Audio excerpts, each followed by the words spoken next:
Yes 10th class अभी अपन लोग करने जा रहे हैं इलेक्ट्रिसिटी का रिवीजन, तो ध्यान से सुनोगे। सबसे पहली बात तो आपके पास पहला टॉपिक आता है धारा। धारा को इंग्लिश में बोलता है करंट। क्या बोलता है? करंट। आई बात समझ में? करंट क्या होता है? Flow of charge. क्या होता है? Flow of charge. यानी आपके पास जो चार्ज है वो कितना फ्लो हो रहा है, तो आई इक्वल क्या होता है? Q upon T. आई बात समझ में? इसका जो मात्रक होता है वो क्या होता है? एम्पियर। क्या होता है? एम्पियर। आई बात समझ में? अब उसके बाद जो यूनिट होती है वो एम्पियर होती है। उसके बाद जो धारा का मापन यंत्र होता है, मेजरमेंट एपरेटस होता है, वो क्या होता है? आमीटर होता है। क्या होता है? आमीटर होता है। अब उसके बाद अपन लोग अगर आगे वाले टॉपिक की बात करें, आमीटर का सिंबल कैसा होता है? प्लस माइनस और अंदर क्या लिखा हुआ होता है? ए लिखा हुआ होता है। अब उसके बाद जो नेक्स्ट चीज आपके काम की आती है, आमीटर को विद्युत परिपथ यानी इलेक्ट्रिक सर्किट के अंदर, विद्युत परिपथ को क्या बोलता है? Electric circuit. आई बात समझ में? सर्किट के अंदर अपन लोग कैसे जोड़ते हैं? सीरीज के अंदर। कैसे जोड़ते हैं? सीरीज के अंदर। सीरीज को क्या बोलता है? श्रेणी क्रम। क्या बोलता है? श्रेणी क्रम। तो यहाँ पे आप लोगों को धारा पता चली, आवेश प्रवाह की दर। आवेश प्रवाह की दर। आवेश प्रवाह की दर। आई बात समझ में? को धारा कहते हैं flowing of current, flowing of charge. क्या बोलते हैं? Flowing of charge is called current. ये बात आप लोगों को समझ में आई या नहीं आई? उसके बाद जो नेक्स्ट टॉपिक है, अपन लोग इसी को थोड़ा क्या करते हैं? वापस रिवाइज करते हैं। करंट क्या होता है? फ्लोइंग ऑफ चार्ज यानी धारा, आवेश प्रवाह की दर है। उसके बाद इसके जो इकाई होती है वो क्या है? एम्पियर है, जिसकी खोज किसने की थी? मैरी एम्पियर ने की थी। उसके बाद आता है, इसको नापते किसमें? मापते किसमें? मेजरमेंट किसमें करते हैं? आमीटर के अंदर करते हैं। आमीटर का सिंबल ये होता है, और इसको इलेक्ट्रिक सर्किट के अंदर कैसे जोड़ते हैं? श्रेणी क्रम के अंदर जोड़ते हैं। ये बात आप लोगों को पता चले या नहीं चले? चल गए। अब आता है 1 एम्पियर करंट। 1 एम्पियर करंट क्या होगा? जब आपके पास चार्ज क्या होगा? 1 कूलाम और टाइम क्या होगा? 1 सेकेंड। यानी आप चार्ज को 1 कूलाम ले लो और टाइम को 1 सेकेंड कर लो, तो आपके पास जो 1 एम्पियर करंट है वो आएगा या नहीं आएगा? आ जाएगा। अब उसके बाद जो नेक्स्ट टॉपिक है, अगर किसी को नोट करना है तो कर सकता है। अब उसके बाद देखो, जो नेक्स्ट टॉपिक है वो है सर्किट। क्या है?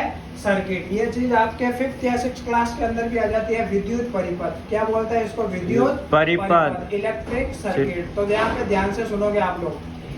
इलेक्ट्रिक सर्किट क्या होता है? सारे बच्चे ध्यान से देखना। इलेक्ट्रिक सर्किट क्या होता है? जिसमें आपके तार को क्या बोलता है? वायर। उसके बाद की को क्या बोलता है? कुंजी। कुंजी। अब उसके बाद आता है बल्ब। क्या आता है? बल्ब। बल्ब को बल्ब भी बोलता है। उसके बाद आता है बैटरी। क्या आता है?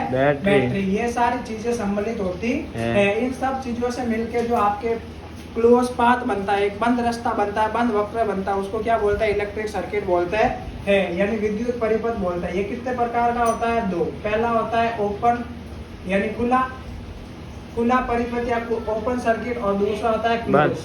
क्लोज का मतलब होता है बंद। आई बात समझ में? अब खुले और बंद के अंदर डिफरेंट क्या होगा? ध्यान से सुनो।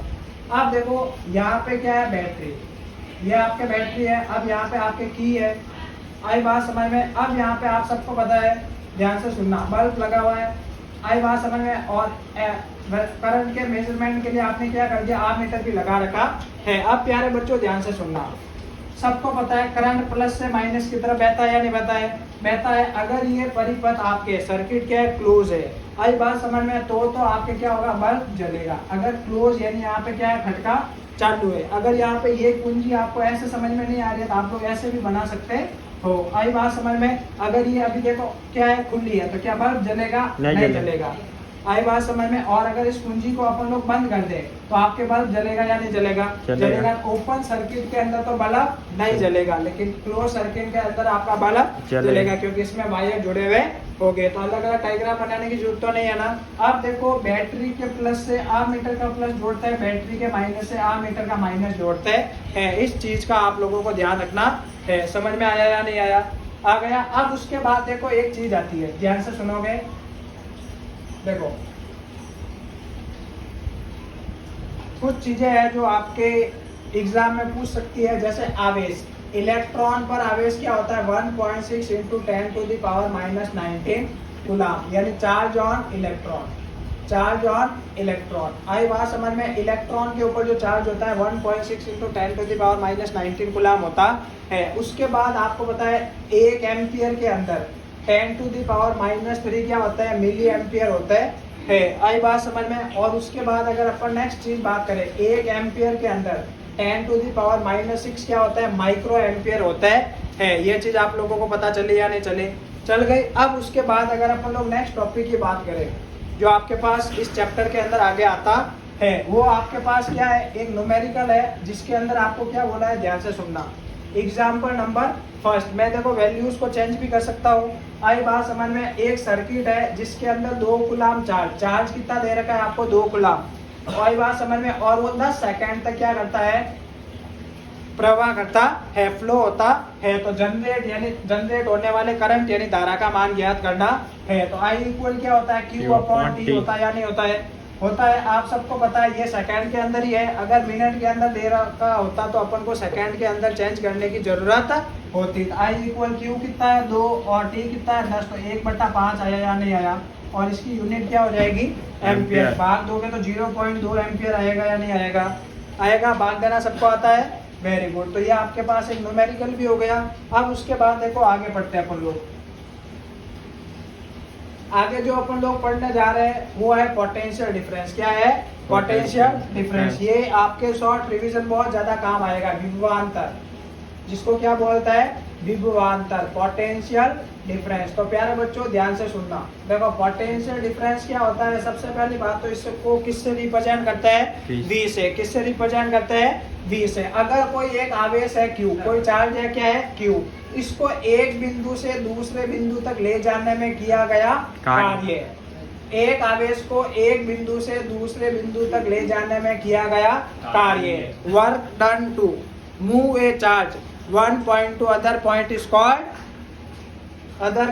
Potential difference. आई बात समझ में। आप लोग यूनिट चार्ज भी बोल सकते हैं। एक इकाई आवेश को एक बिंदु से दूसरे बिंदु तक ले जाने में किया गया कार्य क्या कहलाता है, पोटेंशियल डिफरेंस यानी विभवांतर कहलाता है। आई बात समझ में। तो उसके बाद देखो अपन लोग बात करते हैं इसके फॉर्मूले की। V इक्वल क्या होगा, W/Q। V इक्वल क्या होगा, W/Q। आई बात समझ में। इसकी जो इकाई होती है, यूनिट होती है, आई बात समझ में, वो क्या होती है, वोल्ट। क्या होती है, वोल्ट। क्या होती है, वोल्ट। इसको किस में मेजरमेंट यानी किस में मापन किया जाता है, वोल्ट मीटर में। किस में किया जाता है, वोल्ट मीटर में। समझ में आया या नहीं आया। वोल्ट मीटर का सिंबल आपको पता है, बीच में V प्लस और माइनस होता है या नहीं होता है। और ये आपके विद्युत परिपथ होता है, इलेक्ट्रिक सर्किट होता है, इसमें कैसे जुड़ता है, पैरेलल यानी समांतर क्रम या पार्श्व क्रम में जुड़ता है। जो अभी तक अपन ने पढ़ा ये सारी चीजें आपके 2024 के बोर्ड के अंदर 3 मार्क्स के अंदर पूछी गई थी।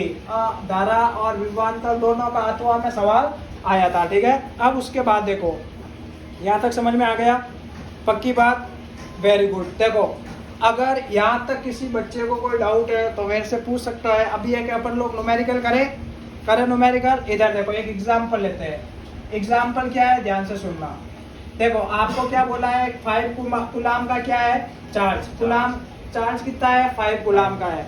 आई बात समझ में। वो कितना आपके वोल्टेज जनरेट करता है, 20 वोल्टेज क्या करता है, पोटेंशियल डिफरेंस क्या करता है, जनरेट करता है। यानी 20 वोल्ट विभवांतर क्या है, उत्पन्न होता है। तो आपको किया गया कार्य यानी W, आपको वर्क फाइंड करना है। तो फॉर्मूला सबको पता है, V इक्वल W/Q होता है या नहीं होता है।